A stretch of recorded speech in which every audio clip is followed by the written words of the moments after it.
for the amazing Maria Bamford, everybody. Don't worry. I won't fall into fascism, okay? Because I'm not a team player. I won't take any of the responsibilities that are inherent in being a part of a thing. Like I'm an American, but... Am I gonna have to send $3 to Nancy Pelosi to save democracy? Seems inexpensive. I'm a woman, but if I'm gonna be paid a lot less than Greg yet, no, I no longer identify as female. I am a rich little man.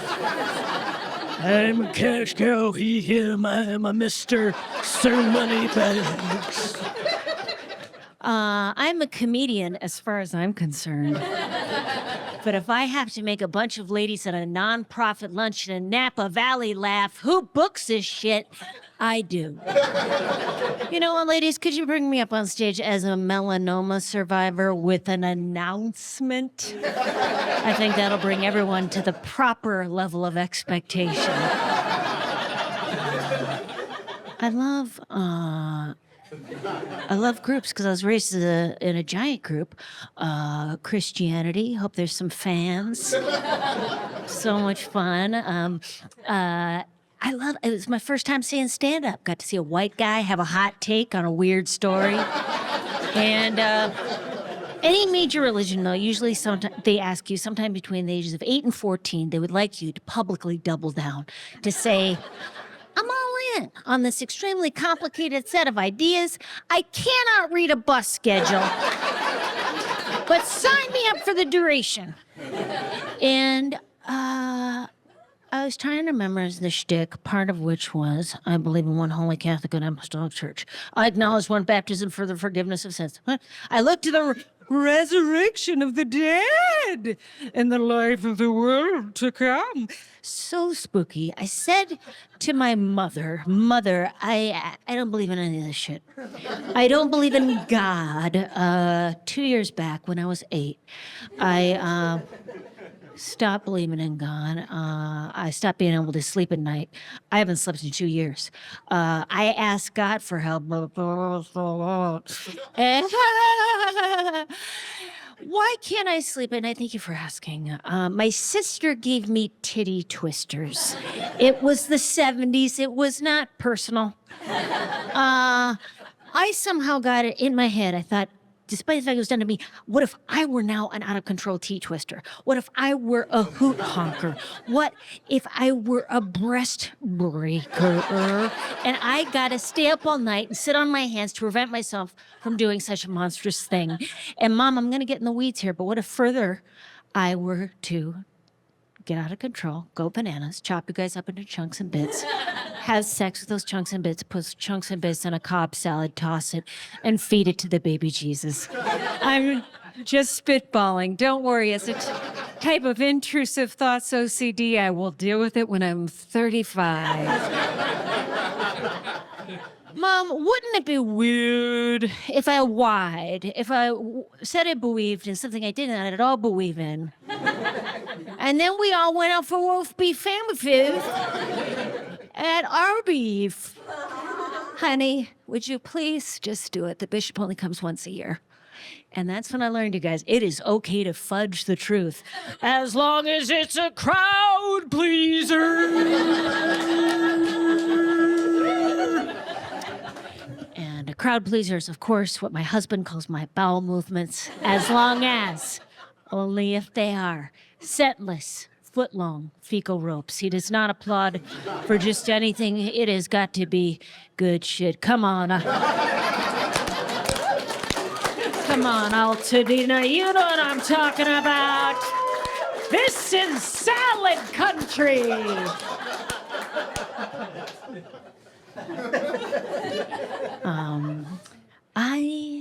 I grew so used to being dishonest in order to belong. I have no problem lying in order to be included. And I'm not the greatest member of several problematic cults. Have you heard of 12-step groups? Has anyone heard of them? What have you heard? What have you heard? They're kind of religious. They're kind of religious. Yes, they're a little creepy. Pseudo-spiritual, paternalistic language, peer counseling, which is notoriously a terrible idea. I brought my husband to one of the meetings. He said, "These people need professional help." Yes. Yes, they do. And yet none is forthcoming. And so here we are in this Zoom breakout room. Here's what I love about these meetings. Number one, free. Number two, free. Number three, they cannot kick you out. That's one of the main rules. So even if I go to a meeting with a full bottle of Jack Daniels and I'm eating an ice cream cake with a stolen porn DVD,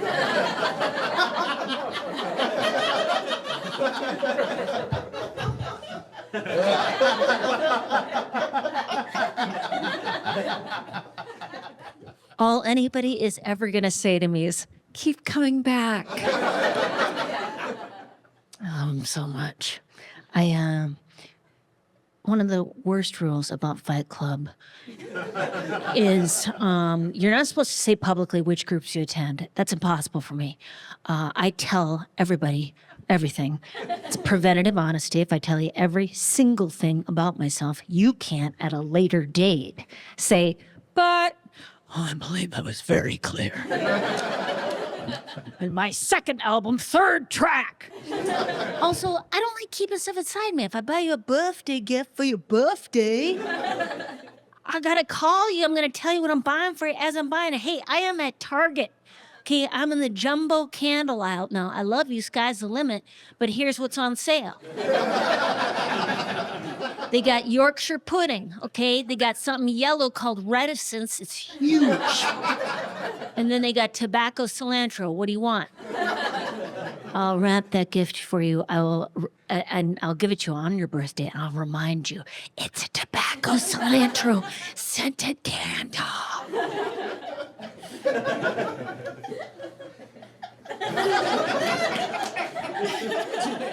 You will unwrap it. I will yet again confirm tobacco cilantro scented candle. Happy birthday. I cannot keep shit to myself. So imagine how much it pains me not to be able to tell you, beautiful people, that for over 30 years, I've been in a very strange food-related 12-step program called Overeaters Anonymous. What? A white woman was bulimic? How did it?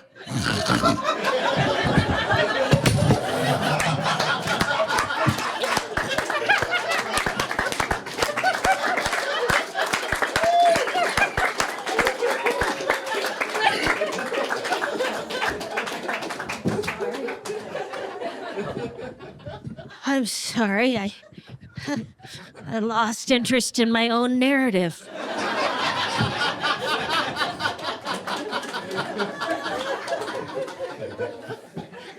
I've been in a money-related 12-step program for about 25 years because I wasn't sure, still not completely clear, on how to have and keep a job. Even today, I had to double-check with the producer. So it's right at that moment. Okay, you guys need me. And so then when I get there, then I gotta stay. What have Mama Feels done? I've arrived late and left early for my own television performances. I was also briefly in Sex and Love Addicts Anonymous because I had a lot of compulsive one-night stands in the late 90s. Freeway entrance ramp motels, red roof inn, the door doesn't lock, everybody in. So gross. You know, these groups have been so helpful to me. I mean, yeah, they're crappy, amateur, not great, but they helped.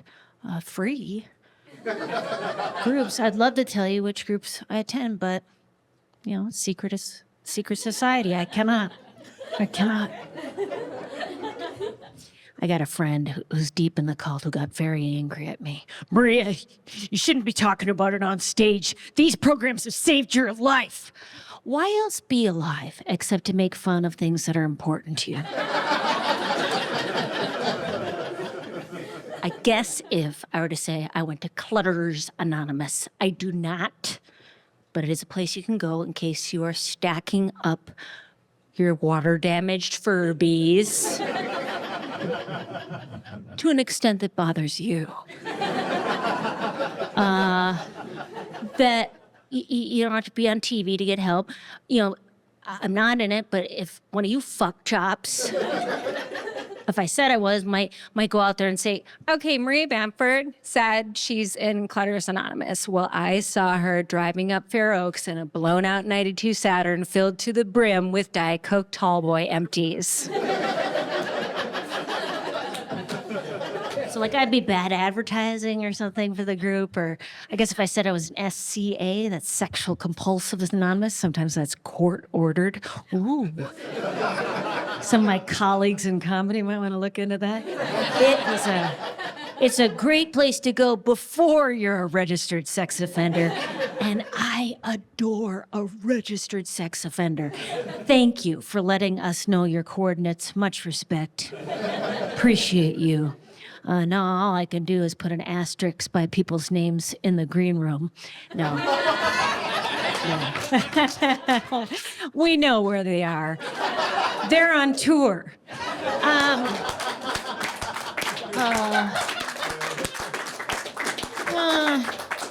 I don't go to SCA, but if I did, and I said I did, maybe some of the audience would say, I should go to SCA because I do this thing at work that's I know is illegal.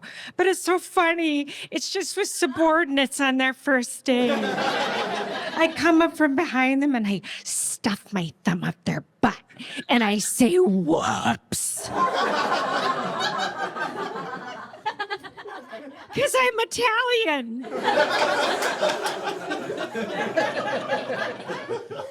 I would go to SCA, but that woman on stage goes, I don't like her. Like my presence might prevent someone from going. Or I guess what my friend is trying to say is that what if I'm rejected from my own group? If I said I was in Nicotine Anonymous, Maria heard you've been talking about it on stage. Not cool. I've been smoker for 11 years. I hope you lose your smobriety.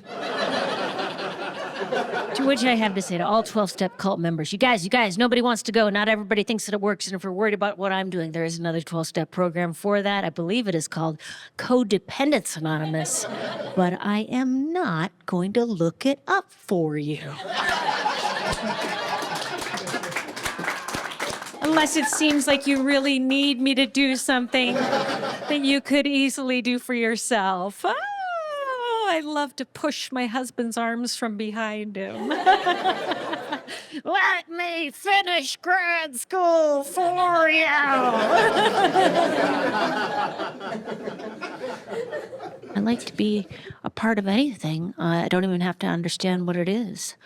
I got a fancy email. Have you ever gotten an email? Yeah, a couple times. So wonderful. Do you ever read them? Not often. Not often. Yeah, me neither. And I got this fancy one. I thought it was from Harvard. Harvard! I tell you, I didn't read it because I didn't go to Harvard. I don't mindfully take in information and make a decision based on facts. I went to a third-tier state school. I skim and react. Minnesota Golden Gophers skim and react. Now, sadly, I thought they were inviting me to get a PhD in keeping going. Or perhaps a master's in, are you still doing that? With a certificate in comedy so brave. But it was not. It was just a keg party. Oh, God. That's my least favorite type of social interaction. My favorite places in life are up here, amplified, lit, monologuing, timed. My second favorite place is in a corner with a book. I wouldn't touch me. She's fun. I am not fun. So I grabbed one of those red Solo cups for comfort and I crushed it. And I got the sense that I wasn't their first choice. And I get it. If I were going to have an entertainer come meet my friends, number one, I want to have Gritty from the Philadelphia Flyers. Number two, I want already filled out Mad Libs. I don't have time. Number three, I want to do that thing where we crawl through each other's legs while doing circles on each other's backs. It is called a car wash. I did it in second grade. I would love to do it again. Number four, of course, I just want to have a sharp blow to the head that I do not see coming. That's right. And finally, one of these beautiful children of tomorrow comes up to me and says, "Hey, it's Maria, right? Hey, thank you. Thanks so much for coming out. I'm Charles. I'm a comic myself. I'm actually graduating this year, so a little scary." Oh. Hello, Charles. Fear. Where is it in your body? Sometimes if you're curious about the sensation, it helps you detach from the overwhelm. Like right now, I don't feel good, but my thumb is okay. Oh, yeah, no. I'm good. I got a job at Saturday Night Live. I'm going to be doing a development deal for Paramount Plus.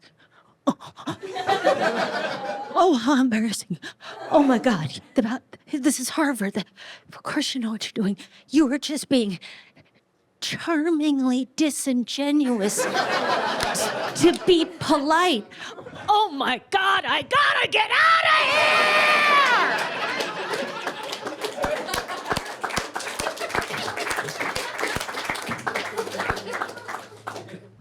I explained to this young stallion, look, I'm just a bag of bones and a hank of hair.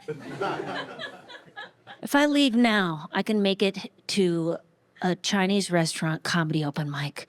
If I leave now, I won't have to beg for a spot. There's nothing more uncomfortable than watching an older comic ask for just a 5-minute ride on the dragon.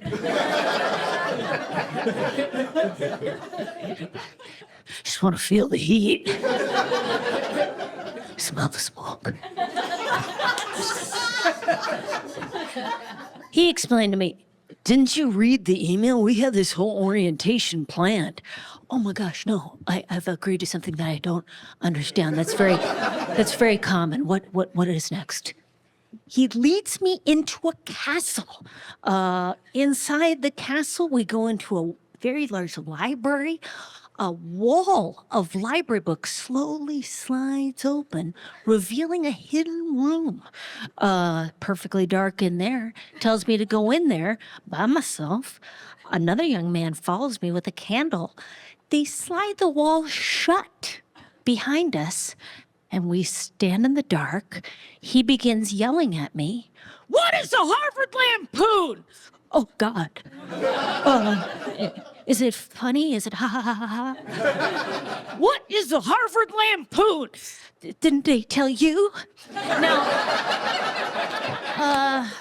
clearly, he had done it many times before. He was bored. He's on his phone. What's the worst moment in your career? No need to tell him, but of course I did. Well, sir, the lows keep coming. I was just in Fresno, California. It is in no way Fresno's fault for once. I did a show, got some complaints from the loving internet that I was mumbling my own material. I was adorably defensive. And then I listened to the recording and I refunded everyone their ticket money. Some of those people then donated that refunded ticket money to a local mental health charity.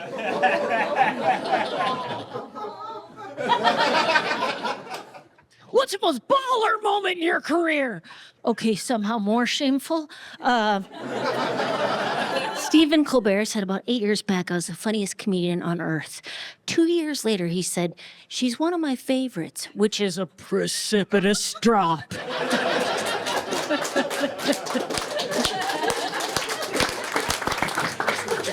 What is the Harvard Lampoon? Okay, we're back here again. I have not made clear how wonderful a Chinese restaurant plus a comedy open mic are.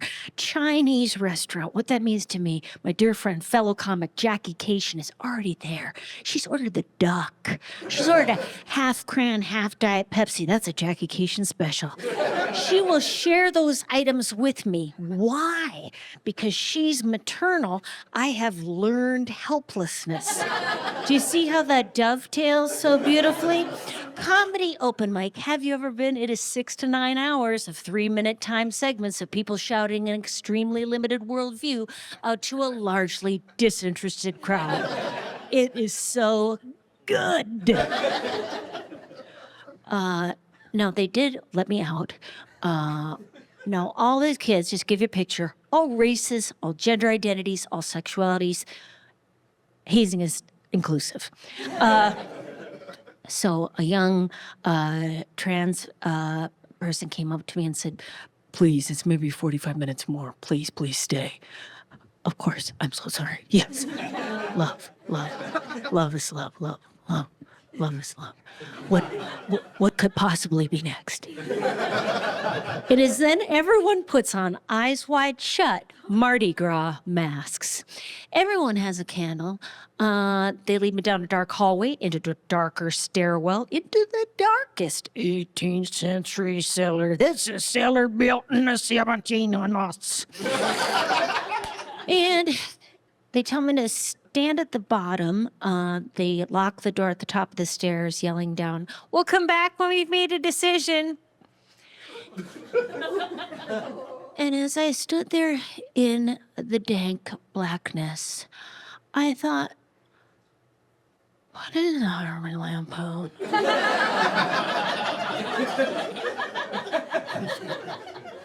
Is this going to be one of those situations where I could have easily at any point said, hey, not into it. But instead, I'm going to say absolutely nothing. I'm going to go through the whole thing and then complain about it. 4 years! Thinking of the choice I made. They finally let me out. I ran up the stairs. Everyone yells, has their masks on still. What is the Harvard Lampoon? Okay, guys, I'm going to take a crack at it. Is the Harvard Lampoon an outdated, archaic institution developed in boarding schools and militias to trauma bond young men so that later in life, at war, at work, they'd be loyal to a common cause because of things they're really ashamed they'd done during developmental years? I did not say that. I said, I don't know. Everyone yelled, the Harvard Lampoon is nothing. Fuck all you nerds! I didn't say that either. I said, thank you. This has been odd. And that's when they hit me with the merch. And I love a piece of shit. I will buy your koozies, your hats, your pins, your tees. I'll buy your panties that you're selling with your tour dates on the crotch. I'll buy your last pair, your last show of the weekend for $40. No, you have a good night. I have a full set of Star Trek Big Gulp cups from the Deep Space Nine franchise, 1994. I brought those to my wedding as a dowry. So when I say, they put her on my neck, they said, you are now a Lampoon. They put this ribbon with a bronze medallion, like this glorious piece of garbage. And I said, can I go now? Yeah, of course. Okay. Bye. And I walked back to the Doubletree Hotel, where I was refused a third cookie! And I just tossed this glorious thing in the trash. And I called my husband, and he said, babe, you threw it out. We could have kept that in a pile somewhere.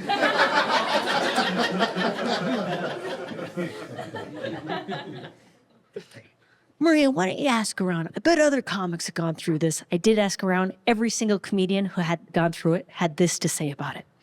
So much fun, right? Oh my God. I I was there till like 4 a.m. I ended up ordering pizza for the kids. We're working on an animated feature script for Pixar. I mean, these aren't kids. They're geniuses.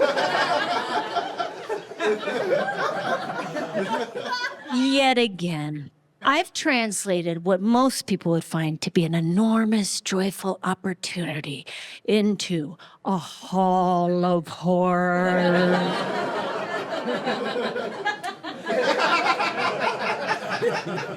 Not enough cookies.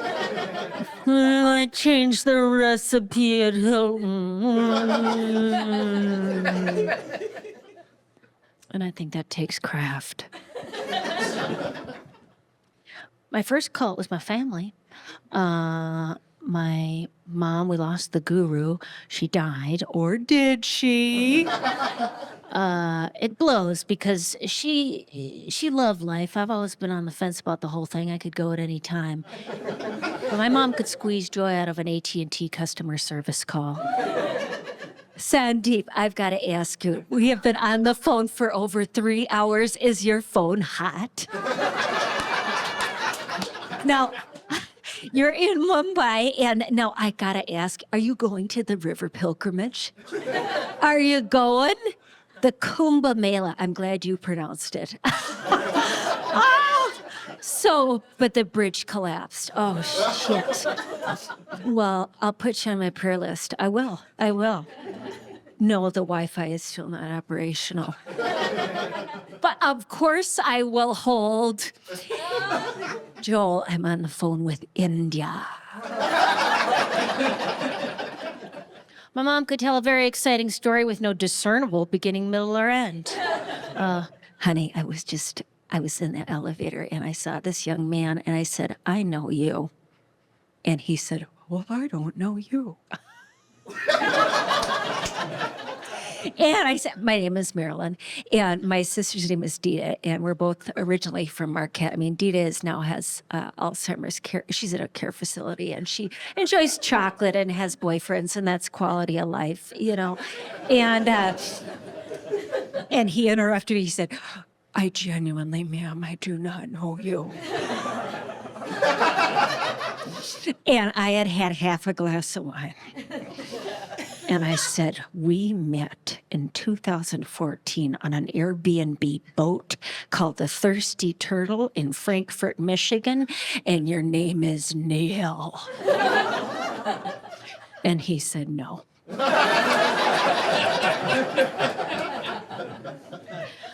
My mom, she was a very, very religious woman, Christian, tight with Jesus, but afraid to die. And honey, I read in the New York Times is if you take the hippie hallucinogen ayahuasca, it can help you face your fear.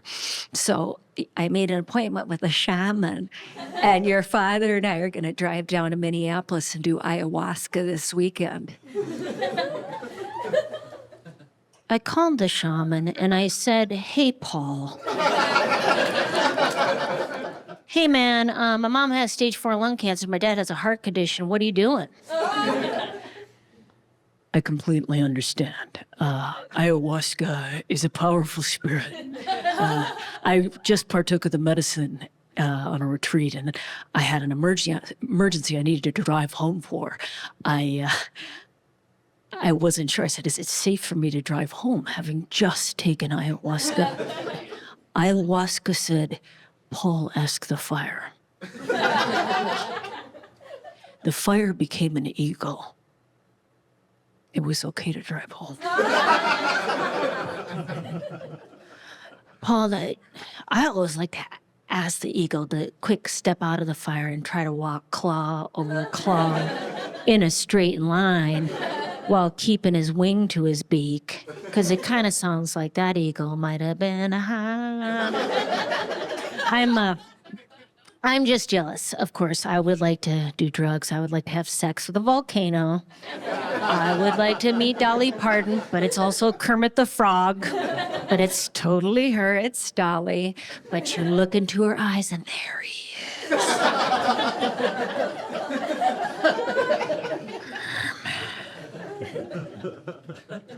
I asked him how it went.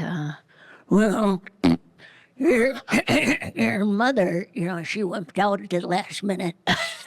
And I told Paul, hey, buddy, I've got atrial fibrillation. Could I just do them a little softer like mushrooms? What? Dad, isn't this a holy Aboriginal right? You can't just say, hey, could you cut the communion wine with some Diet Sprite?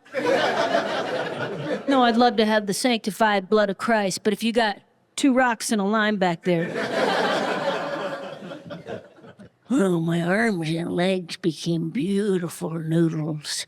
And then for about a half hour, all I could hear was your mother eating wet fruit from her purse.